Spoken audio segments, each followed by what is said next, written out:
One dusty library, one old librarian, and a secret stash of letters the FBI couldn't find for decades. If you stumbled across her hidden words, would you read them or burn them before they read you? Tell us in the comments. In a tiny town no one bothered to put on a map, the old public library smelled like yellowed pages and floor wax. It was the last place you'd expect secrets. At the heart of all that dust and silence sat Ruth Otley, Miss Ruth to the locals. Gray bun, tiny glasses on her nose, sweaters 2 sizes too big. She moved through the stacks like a ghost no one noticed. Kids liked her. She'd whisper them stories about dragons and kingdoms nobody ever found on a map. But to grown-ups? She was just the lady who shushed you if you talked too loud. One fall morning, Jake Miller, a college kid trying to be a reporter, got stuck scanning old newspapers for the local archive. Boxes stacked to the ceiling. Dust in his hair. He pulled out a crate, heard something slide behind the shelf. When he looked he found it, an old yellow envelope, corner torn, an official-looking red wax seal half broken. Jake turned it over, curious, and that's when he felt eyes on him. Ruth stood in the shadow of the stacks, staring at the envelope like it was a live bomb. "Put that back, Jake." "What is it? Who wrote it?" She stepped forward, took it from his hand so gently it made his skin crawl. "Some words need to stay buried."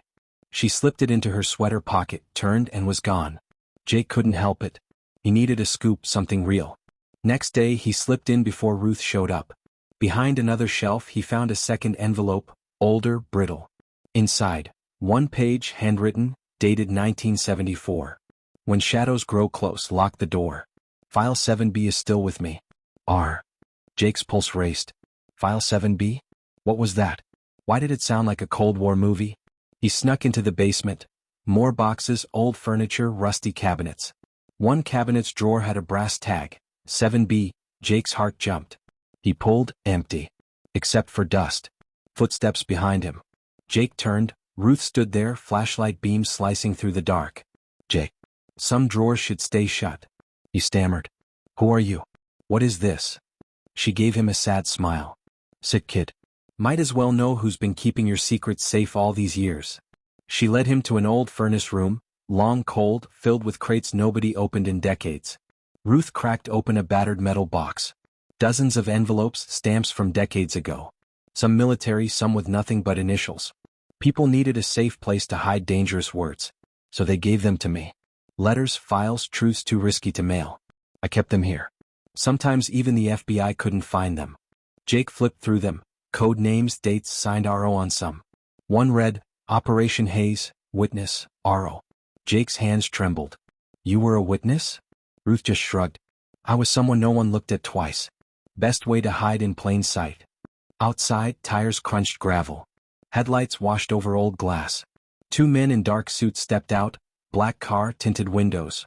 Inside, Ruth pressed a small key into Jake's hand. "Basement hatch. Crawl space. Take these letters. Get out." Jake grabbed a fistful of envelopes as heavy boots echoed on tile. Ruth turned to face the door. Jake found the old coal chute. It scraped his jacket to ribbons but dropped him into the cold night. He crawled behind the library's trash bins, clutching the letters. He peeked through a side window.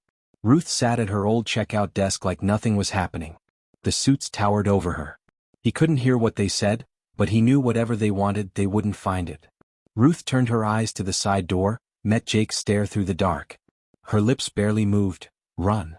Next morning the library was locked down, yellow tape, black cars, no sign of Ruth. Jake hid the letters in a rundown motel safe. He didn't trust banks anymore. A week later, a plain envelope showed up at his door.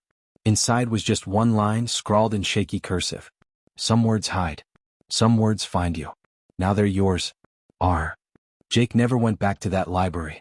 Years later, he opened his own, a dusty second-hand place on the edge of the city. Some nights, he swears he hears old footsteps between the stacks. In the back room, a locked metal box sits under a shelf. Inside it, Ruth's letters are still waiting for the next pair of eyes brave enough to read them.